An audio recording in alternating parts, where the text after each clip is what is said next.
Bismillahirrahmanirrahim. Assalamualaikum warahmatullahi wabarakatuh. Perkenalkan, nama saya Isma Maulida Farhani dengan NIM 214110403020 dari kelas 3 PPAA. Tujuan saya melakukan video kali ini guna untuk mengumpulkan tugas UAS mata kuliah usul fikih yang diampu oleh Bapak Ishak Nugroho SPD MS. Di sini saya akan menjelaskan terkait pengertian usul fikih secara bahasa dan juga istilah. Dan kemudian saya akan menjelaskan tentang kegunaan usul fikih ini dalam kehidupan sehari-hari kita. Yang pertama, pengertian usul fikih secara etimologis atau secara bahasa. Usul fikih secara bahasa terdiri dari dua suku kata. Yang pertama usul dan yang kedua fikih. Usul secara bahasa merupakan bentuk jama dari uslun yang berarti asal, pohon, atau fondasi, yaitu sesuatu yang menjadi landasan suatu bangunan baik secara fisik maupun non-fisik. Misalnya, akar pohon yang menjadi tumpuan pohon itu sendiri, seperti yang telah dijelaskan dalam firman Allah Subhanahu wa Ta'ala dalam Quran Surat Ibrahim ayat 24, yang artinya, tidakkah kamu perhatikan bagaimana Allah telah membuat perumpamaan kalimat yang baik seperti pohon yang baik, akarnya kokoh dan cabangnya mencapai ke langit. Quran Surat Ibrahim ayat 24. Kemudian definisi fikih. Fikih secara bahasa berarti fahmun, yang berarti pemahaman mendalam yang memerlukan penggunaan akal. Pemahaman ini ditunjukkan dalam firman Allah Subhanahu wa Ta'ala dalam Quran Surat Toha ayat 27 sampai 28 yang berbunyi, wa ahlul 'uqdatan min lisani yafqahu qawli, yang artinya, dan singkirkan kekakuan dari lidahku agar mereka mengerti kata-kataku. Quran Surat Toha ayat 27 sampai 28. Kemudian, menurut Muhammad bin Shalih Al-Utsmaini, fikih secara terminologi adalah ma'rifatul ahkami syar'iyyatin amaliyatin bidiltiha atau tafsiriyah, yang artinya kenali hukum-hukum syar'i praktis dengan dalil-dalilnya yang detail. Kemudian kita akan membahas tentang ilmu-ilmu yang ada di usul fikih. Yang pertama yaitu al-ilmu. Al-ilmu memiliki dua pengertian. Yang pertama, al-ilmu dalam artian pengetahuan yang mencapai tingkat keyakinan atau al-yakin, dan al-ilmu yang dalam artian pengetahuan yang hanya sampai pada tingkat dugaan saja atau al-dhan.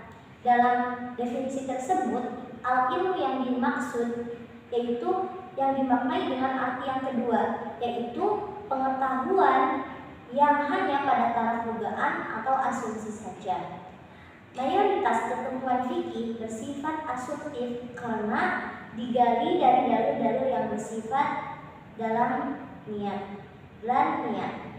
Yang kedua yaitu al-ahkam, yaitu bentuk jamak dari kata al-hukm yang memiliki arti putusan.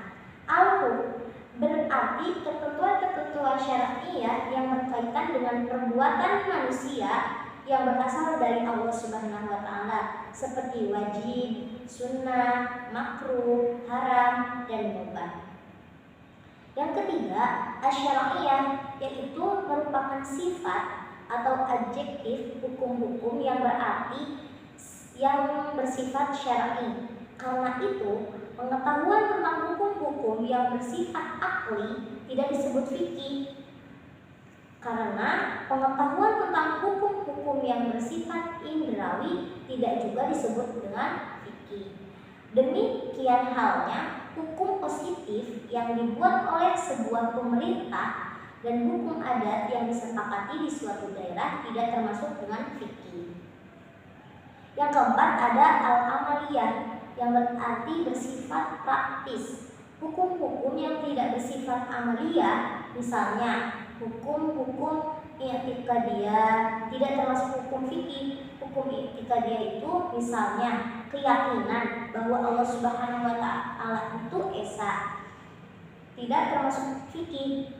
Demikian juga hukum-hukum yang bersifat qalbiyah, khuluqiyah seperti ikhlas, tidak pula termasuk hukum fikih. Hukum qalbiyah, khuluqiyah ini masuk dalam pembahasan tasawuf.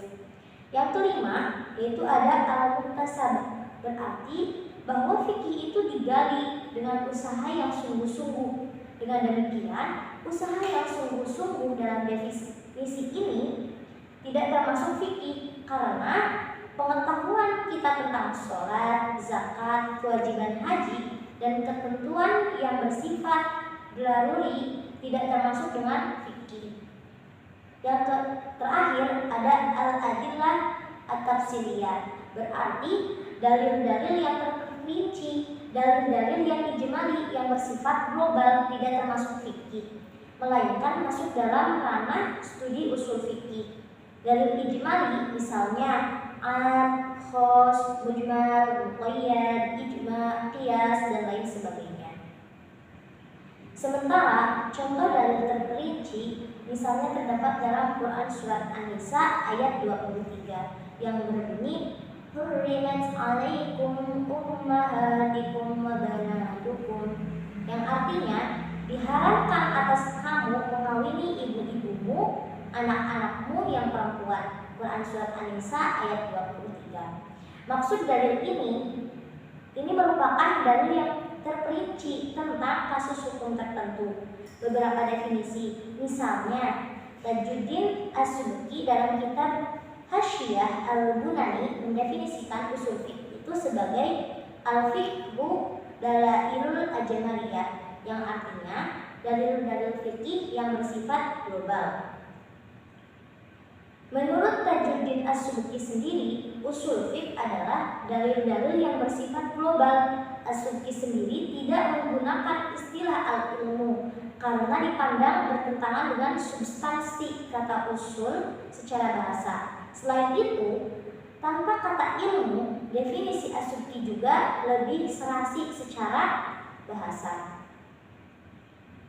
Meski terbatas pada dalil-dalil yang global, menurut As-Subki, seorang ahli usul yang juga disebut sebagai usuli tidak cukup mengetahui dalil-dalil ijmali, melainkan harus mengetahui bagaimana menggunakan dalil-dalil kala terjadi kontradiksi dan juga mengetahui syarat menjadi seorang mujtahid. Dalam kitab Jam'u al-Jawami, ia mengatakan, yang artinya seorang usuli adalah orang yang mengetahui dalil-dalil global fikih, metode menggunakan dalil itu ketika ada kontradiksi dan persyaratan menjadi seorang mujtahid. Jelasnya bahwa seorang usuli tidak hanya orang yang tahu dalil-dalil global saja, melainkan juga bagaimana menerapkan dalil-dalil global ini menjadi praktis. Kemudian Wahab Khalaf, seorang guru besar di Mesir, ia mengatakan usul fiqh itu sebagai kaidah-kaidah pembahasan yang digunakan untuk menggali hukum-hukum syar'i yang bersifat amali yang diambil dari dalil-dalil yang terperinci. Kemudian Wahab Khalaf secara khusus menekankan usul fiqh sebagai kaidah atau metode istinbat hukum Islam. Dengan metode ini, maka seorang mujtahid akan dapat menggali hukum-hukum fikih yang diambil dari dalil-dalil yang terperinci. Dan hasilnya, ilmu usul fikih itu merupakan ilmu yang harus dimiliki oleh seorang mujtahid untuk menggali hukum-hukum fikih, terutama sekali dalam menghadapi berbagai problematika kehidupan modern yang tidak pernah ada di masa lampau. Maka usul fikih adalah piranti untuk mendialogkan naskah Al-Quran dengan kehidupan masyarakat di masa kini. Kemudian ada objek dan ruang lingkup usul fikih. Objek dan ruang lingkup kajian usul fikih adalah hukum-hukum kuli yang bersifat umum. Misalnya hukum wajib, sunnah, haram, makruh, dan mubah. Dalam pembahasan yang masih bersifat global, itu usul fiqh juga membahas tentang dalil-dalil ijmali yang bersifat global. Misalnya am, khos, mutlak, muqayyad, qiyas, ijma, dan lain sebagainya. Berbeda dengan objek dan ruang lingkup kajian fikih, hukum-hukum juz'i dan dalil-dalil tafsiri. Hukum juz'i adalah hukum partikular yang sudah menunjuk pada objek tertentu. Misalnya hukum haram tentang minum khamar, makan daging babi, bangkai, dan sebagainya. Sementara dalil-dalil tafsiri adalah dalil yang sudah merujuk pada ketetapan hukum tertentu. Misalnya dalil wala taqrabuz zina, itu sebagai dalil tafsiri hukum keharaman perbuatan yang mendekati zina. Kemudian tujuan dan manfaat mempelajari usul fiqh. Tujuan mempelajari usul fiqh itu apa? Di sini tujuan mempelajari ilmu usul fiqh adalah mengetahui dan menerapkan dalil-dalil ijmali untuk menggali hukum-hukum syar'i yang bersifat amali tersebut. Misalnya ada yang bertanya, mengapa kita harus mempelajari metodenya? Bukankah pintu ijtihad telah ditutup? Untuk apa kita belajar usul fiqh? Nah, oleh karena itu, kalaupun kita tidak melakukan ijtihad, maka tujuan kita mempelajari usul fiqh adalah mengetahui nalar dan metode yang dilakukan para mujtahid. Belajar usul fiqh juga membuat kita dapat memahami mustahad atau pijakan yang digunakan oleh seorang mujtahid. Karena usul fiqh ditegaskan oleh Wahbah Az-Zuhaili, yaitu merupakan salah satu ilmu yang harus dimiliki oleh seseorang mujtahid selain ilmu bahasa Arab dan juga ilmu hadis. Sementara itu dikatakan Wahbah Khalaf, tujuan dan manfaat mempelajari fikih bersifat praktis, yaitu mengetahui hukum-hukum fikih atau hukum-hukum syar'i atas perbuatan dan perkataan manusia. Kemudian setelah mengetahui tujuannya agar hukum fikih ini diterapkan dalam kehidupan sehari-hari, tidak ada artinya ilmu tentang hukum fikih yang tidak dipraktekkan dalam kehidupan. Dan selanjutnya yaitu ada manfaat menerapkan usul fikih dalam kehidupan sehari-hari. Banyak cakupan yang dipelajari untuk mendalami ilmu usul fikih ini, itu kayak hukum syar'i, mujtahid, mu'allaf dan taklif, ilah, sumber hukum, lafalan istidlal, serta maknanya, ijtihad dan juga tadlil. Tentu saja dengan mempelajari ilmu usul fiqh akan memberikan manfaat. Yang pertama yaitu meningkatkan kualitas iman. Melalui pengetahuan usul fiqh, tentunya kita akan meningkatkan kualitas hubungan komunikasi diri kita dengan Allah Subhanahu wa taala. Hal itu akan membuat kita untuk rajin menjalankan perintah Allah seperti sholat, zakat, puasa, haji, dan aturan lainnya yang berkaitan dengan hubungan manusia dan Allah Subhanahu wa taala. Yang kedua, menghindari taklid atau mempercayai suatu opini tanpa adanya suatu alasan. Dengan memahami ilmu usul fiqh, maka kita akan memiliki wawasan yang luas mengenai hukum-hukum syariat Islam yang ada. Sehingga apabila terjadi suatu masalah, kita akan mempunyai opini kita sendiri berdasarkan hukum syariat Islam tanpa harus mempercayai opini orang lain yang belum tentu dasarnya itu benar atau salah. Yang ketiga, itu menghindari perbuatan dosa. Nah, dengan mengetahui akan usul fiqh membuat kita memelihara akal sehat. Allah Subhanahu wa taala akan melarang perbuatan yang tidak baik untuk manusia. Contohnya seperti mabuk dan juga zina. Dengan mengetahui pemikiran ini, maka kita akan terdorong untuk terus menghindari perbuatan yang sudah sepatutnya dilarang oleh Allah Subhanahu wa Ta'ala. Yang keempat, menjadi individu yang terus belajar dan terus belajar. Dalam hal ini, Allah Subhanahu wa Ta'ala meminta seluruh umat manusia untuk terus belajar, karena belajar tentang hal positif yang juga nantinya dapat memberikan dampak positif bagi diri kita sendiri dan orang-orang sekitar. Belajar hal yang baik akan menghindari pikiran-pikiran yang negatif tentunya.